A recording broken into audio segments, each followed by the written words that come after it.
The first thing I smelled when the blindfold came off was motor oil, cold concrete, and the sour metal taste of fear in my mouth.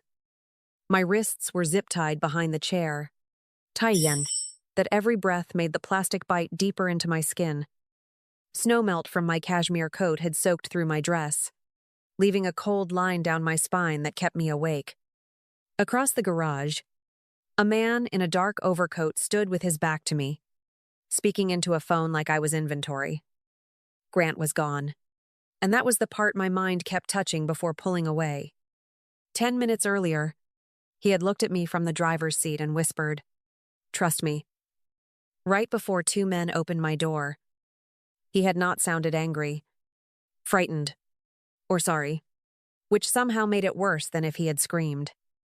He sounded rehearsed, like my disappearance was a meeting he had already confirmed twice.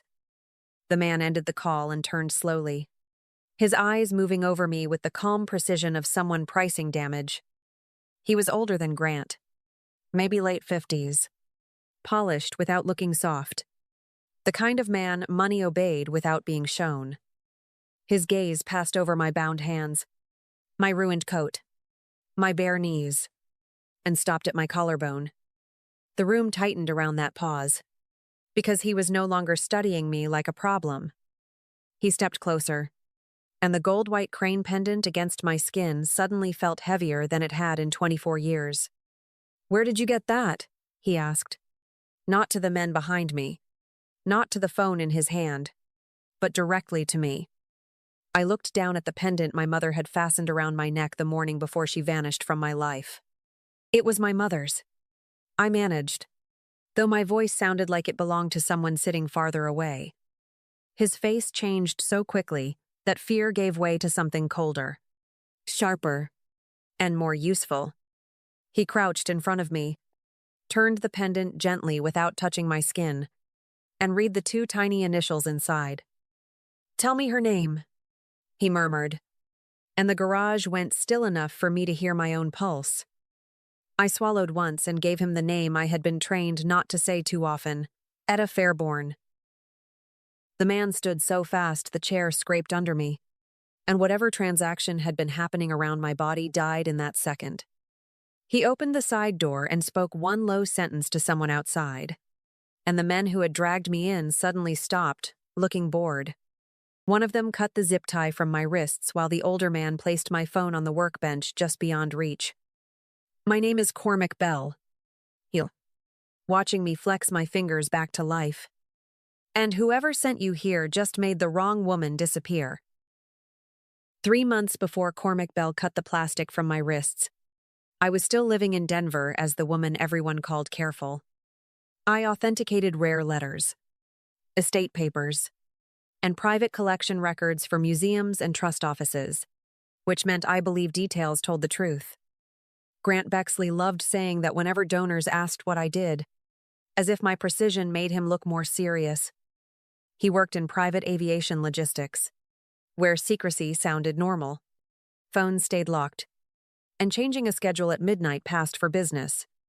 We had been engaged 6 months, together almost 2 years, and I mistook his predictability for honesty. Grant knew my coffee order, my winter gloves, and the way to press his thumb between my shoulders after work. He also knew how to end questions before they became answers, usually with a forehead kiss or wine placed in my hand. When he took calls in the garage or turned his phone face down at dinner, I told myself rich clients made men careful. Blythe Waverly came wrapped in champagne manners, art world polish, and the smile of a woman already picturing my empty chair. She managed luxury donor events, which gave her a reason to know Grant's clients, travel patterns, and too many wedding details. At a Cherry Creek reception, she touched my engagement ring and smiled. "Grant has exquisite taste when he finally commits." Then she asked when I planned to update my family trust papers, and the question was too specific to be social. Grant heard it, tightened one hand around my waist, and laughed before I could answer.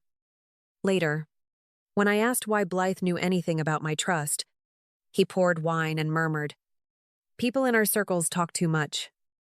I wanted to believe him because believing him kept the life I had built from cracking. I did not yet understand that Blythe was not hovering near my marriage. She was helping design the exit. The Aspen trip was Grant's idea, dressed as romance and timed like kindness. He said we needed one quiet week before the wedding noise swallowed us. Just snow, good food, and no decisions. Blythe sent the resort recommendation herself, calling it perfect for a bride who deserves breathing room, while Grant watched my face too closely. I cleared my calendar, packed cashmere and boots, and ignored the small weight of my crane pendant against my throat.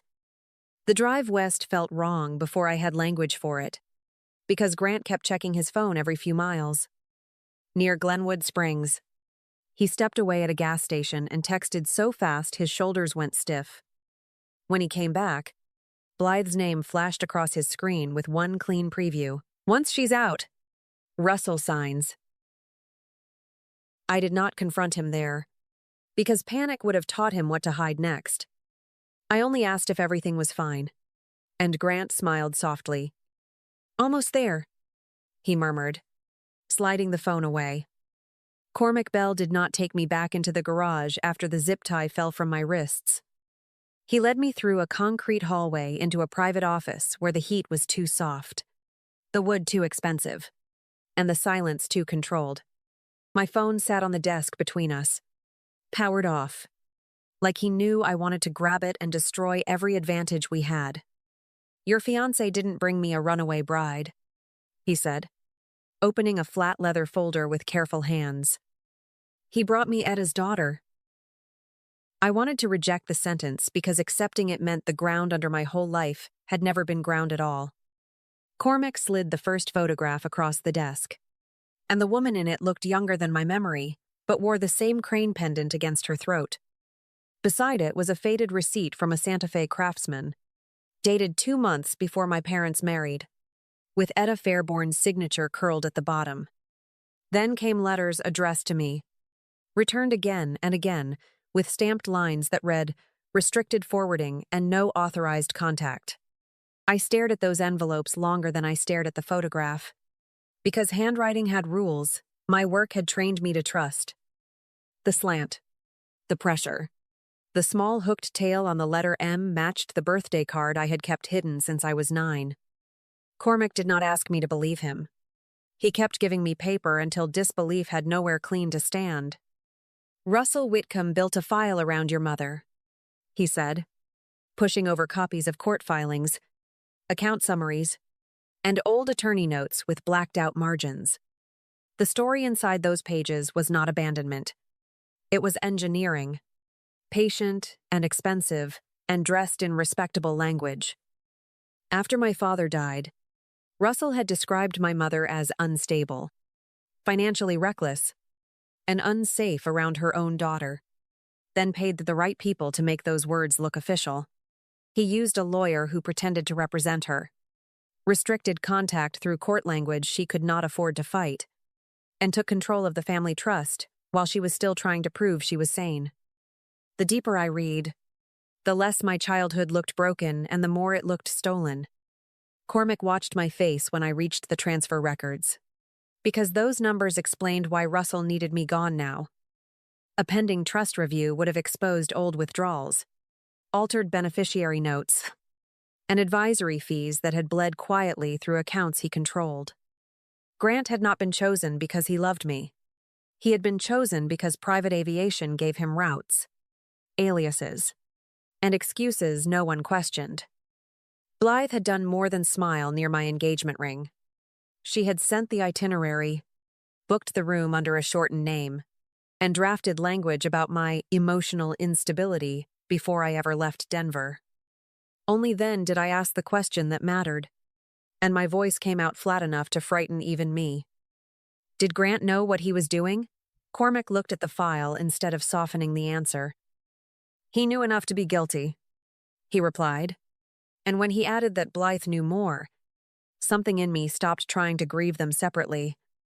I folded the returned letters back into their stack and told him I did not want revenge messy. I wanted every document clean enough to survive a courtroom. By sunrise, Cormac's file had become too dangerous to keep in his office and too valuable to touch without counsel. I called a Denver attorney whose name came through an old museum client, a woman who handled financial abuse inside family paperwork. She listened without interrupting while I described Russell, Grant, Blythe, the returned letters, and the trust review that had scared them into motion. When I finished, she exhaled once and said, "Do not call anyone who wants to hear your voice shake." Her first instruction was preservation, not confrontation, and that alone told me she understood the people we were dealing with. Every document Cormac had gathered was scanned, logged, and transferred through secure channels, with source notes attached before emotion could contaminate evidence. The attorney sent preservation letters to Russell's advisory firm, Grant's aviation office, and Blythe's event company before any of them knew I had survived. She also warned me that a messy truth could be made useless if I let anger move faster than procedure. The paper trail built itself like a staircase once someone stopped pretending the stairs were not there. Russell's payments moved through a consulting account tied to private security referrals, then circled back through advisory fees charged against my father's old trust. Grant's travel records matched the day he drove me west, and his calendar showed a false booking created under a shortened version of my name. Blythe's event account held the Aspen Resort recommendation, the room alias, and one drafted note describing me as unstable before I ever left Denver. Then came the recording that changed the temperature in the room. Cormac's source had captured Russell telling Grant to keep me calm until Colorado was behind us, because signatures were easier when no one asked questions. I listened once, sitting with both hands flat on the attorney's table, while the man who raised me discussed my absence like weather. There was no sob in me, only the strange relief of finally hearing the monster use its own voice. That afternoon, I called the number Cormac had found for Etta Fairborn, and my hand stayed steady because paper had proved what hope could not. When she answered, cautious and quiet, I did not say mother, because that word belonged to years Russell had stolen from us both. I said, I have the crane pendant, and the silence that followed felt less like distance than impact. Then Etta whispered, "Is it still warm from your skin?" And I closed my eyes because no stranger could have known that. We met the next morning in Boulder. At a kitchen table worn smooth by ordinary life, Etta placed a cardboard box between us, not as proof of love, but as proof of every blocked attempt to reach me. Inside were returned letters, custody copies, attorney receipts, and school newsletter clippings where she had circled my face in blue ink. I touched one circle and understood that my mother had not disappeared. She had been kept outside every door with my name on it. 2 weeks later, I walked into the Denver Art Museum annex with Etta beside me and my attorney behind us. The donor reception was warm with champagne, velvet jackets, and the careful laughter of people who believed money could polish anything. Blythe stood near the center in ivory satin, her hand tucked around Grant's elbow like she had practiced ownership. On her wrist was the diamond bracelet Grant once told me was delayed at the jeweler, and the sight steadied me. Blythe saw me first, and all the color left her face before she remembered she was supposed to be innocent. Her fingers tightened around the glass until the champagne trembled, and Grant turned because her panic pulled him like a wire. Russell stood 20 feet away with 2 donors from his advisory firm, smiling until he followed their stare and found me alive. None of them could adjust fast enough to look surprised correctly. Grant crossed the room with his charming face half-built, reaching for my arm before the witnesses became real to him. I stepped back beside Etta and kept my voice low enough to make people lean in. "Don't touch me in a room full of witnesses," I said, and his hand froze between us like his body understood. Blythe moved behind him, whispering my name like a warning, not a greeting. My attorney handed the first envelope to Russell, and his expression changed when he saw the court caption under his own name. The complaint named fraud, breach of fiduciary duty, conversion of trust assets, and interference with family contact through falsified records. A second envelope went to Grant's firm representative, preserving aviation logs, alias bookings, and communications tied to the Aspen itinerary.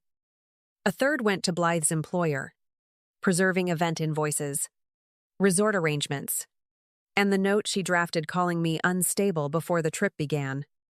Blythe tried to recover first, because silence looked guilty in rooms where reputation was currency.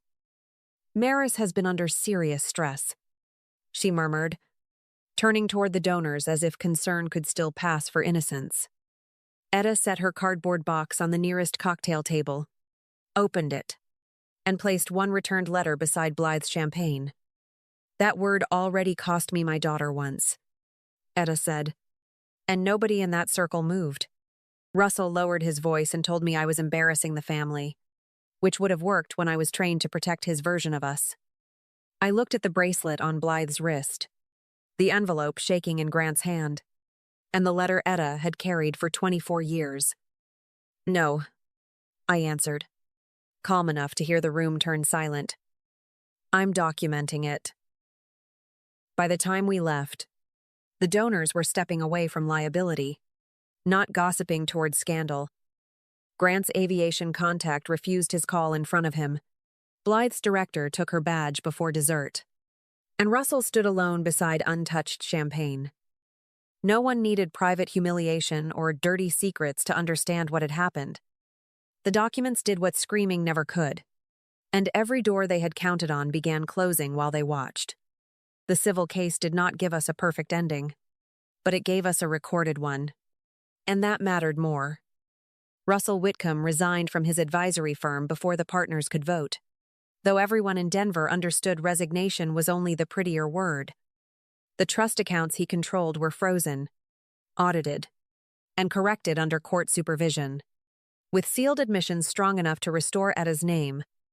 When his old clients began requesting their files, I understood reputation could bleed without anyone raising their voice. Grant tried to make himself smaller inside the story, claiming Russell had misled him and Blythe had handled the details. The aviation firm did not care how smoothly he blamed other people, because his logs matched the route, alias, and timing. He lost the clients who paid him to protect discretion, then lost the colleagues who saw exactly what he had hidden. The last message he sent me read, "I did love you," and I deleted it before the screen dimmed. Blythe disappeared from donor circles faster than she had entered them, because women like her survive on invitations more than explanations. Her company fired her after the preservation notice uncovered the resort booking, invoice trail, and draft calling me unstable. She had wanted my chair, my ring, and the polished future Grant promised after I was gone. Instead, she became the woman every gala committee quietly decided was too expensive to trust. Cormac Bell gave limited testimony, then left Denver before anyone could turn him into something cleaner than he was. His last message came through my attorney. Only one sentence asking me to tell Etta he finally did one decent thing on time. I told her while we washed breakfast dishes in Boulder, with rain against the window and coffee cooling beside the sink. She nodded once, handed me a towel, and asked whether I wanted peach jam or raspberry. Healing did not erase what Russell stole, but it gave the truth a place to stand in daylight. 8 months later, I accepted an arts literacy award for helping families recover documents lost in financial disputes and custody fights. Etta sat in the front row, and when I touched the crane pendant, I knew Russell had failed. He had stolen years, money, and names, but he never stole where I came from. Thank you for staying with this story until the end. If Maris and Etta's journey reminded you of a truth you once had to fight for, share your thoughts below. Sometimes peace begins when someone finally believes what you survived, and you choose yourself anyway.